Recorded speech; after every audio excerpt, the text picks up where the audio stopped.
বাংলাদেশের সকল সুন্নি মনা মুসলমান যারা আছে সকলকে দাওয়াত করলাম। আপনারা এপ্রিলের 26 তারিখ অর্থাৎ বর্তমান রানিং মাসের 26 তারিখ আপনারা চলে যাবেন ঢাকা সোহরাওয়ার্দী উদ্যানে। ওইখানের মধ্যে আশেকদের মিলন মেলা হবে।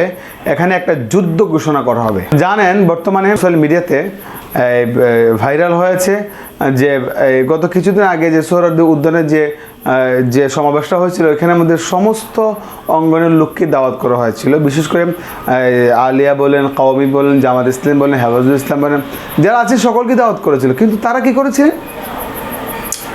তারা কিন্তু সুন্নি মনা যারা আছেন, আলী অঙ্গনের সুন্নি মনা যারা আছেন এদেরকে কিন্তু স্টেজে তুলতে দেননি। কারণ কি?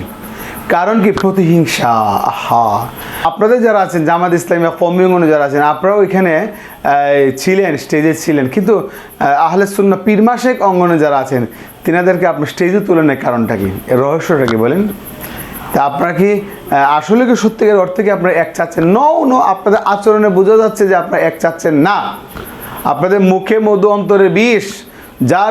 যাদের মুখে মধু অন্তরে বিষ তার নাম মুনাফিক। প্রিয় দর্শক, আর আজকে আমাদের বাংলাদেশে কিন্তু ইসলাম প্রিয় মানুষ 95% মুসলমানদের মধ্যে কিন্তু অনেক দলে বিভক্ত হয়ে গিয়েছেন। যদি বিভক্ত হয়েছেন